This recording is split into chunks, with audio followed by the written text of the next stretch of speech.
Graça e paz, povo de Deus. Eu sou o pastor Cláudio do Ministério Internacional Novo Tempo e estou vindo aqui com mais um bloco do projeto Palavra-Chave. Vou trazer aqui o texto para nossa meditação. Esse texto se encontra no livro de 1 Coríntios, capítulo 4, verso 1 e 2. Vamos fazer a leitura do texto e eu já separei as palavras que a gente vai trabalhar. Ministros, mordomos e fiel. Ministros, mordomos e fiel. O texto diz o seguinte: que os homens nos considerem como ministros de Cristo e mordomos dos mistérios de Deus. Além disso, requer-se dos mordomos que cada um se ache fiel. Essa palavra ela é muito forte, né? Ela é pouco pregada nas igrejas, né? Dificilmente eu vejo um ministro pregando, né? 1 Coríntios capítulo 4, muito difícil.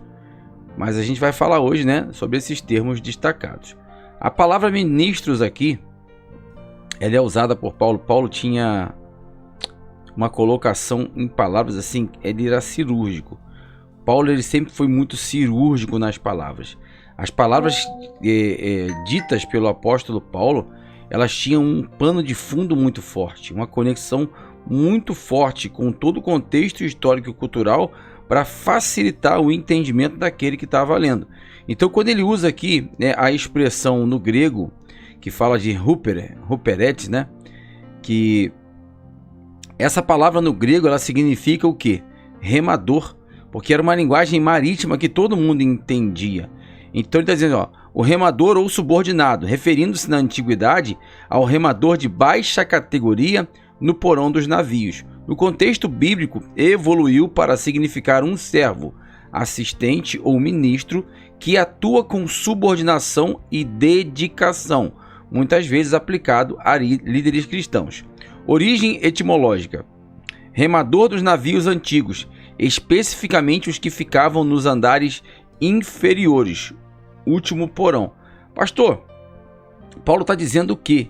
Né? Colocando aqui no texto de 1 Coríntios capítulo 4, justamente essa palavra, que significa aquele que trabalha no último porão, no porão inferior. O foco é no serviço e não na fama. Essa metáfora ela corrige a valorização da oratória e do intelecto da igreja de Corinto, destacando que o reino de Deus é sobre serviço e submissão, não sobre projeção pessoal ou visibilidade. Cara, isso é muito forte. É muito forte, porque o maior apóstolo, o maior doutrinador, ele vem e traz a expressão da colocação daquele que serve. Aquele que serve, é assim, a segunda palavra que a gente vai falar agora é mordomo, mas aquele que serve, ele tem uma posição de submissão àquele que o chamou para o serviço. Então aqui a segunda palavra, que é mordomo, ela se refere àquele que gerencia, distribui e cria regras para a boa manutenção do lar, família ou recursos de terceiro. Pastor, o apóstolo Paulo está dizendo que os homens nos considerem isso, como aquele que sabe, né, se colocar na condição de ministro, se subordinando a Cristo, e aquele que administra bem aquilo que Cristo dá. Você conhece a parábola dos talentos? Você conhece a parábola? O dono deixa algo para o servo administrar, e o bom servo faz com que aquilo que é do seu senhor dê resultado. Então aqui a palavra fiel, ela significa principalmente fiel, confiável ou digno de confiança. É um adjetivo que descreve alguém ou algo em que se pode acreditar ou confiar. Isso é muito forte. Então, se eu deixo algo com você, eu confio que você vai fazer o que é certo. Você vai fazer aquilo dar resultado. Então esse é o propósito do chamado. Ele confia em nós e coloca em nós aquilo que ele entende que vamos dar resultado. Então, quando nós somos chamados, nós não somos chamados para fazer a nossa vontade, mas para fazer a vontade daquele que nos alistou.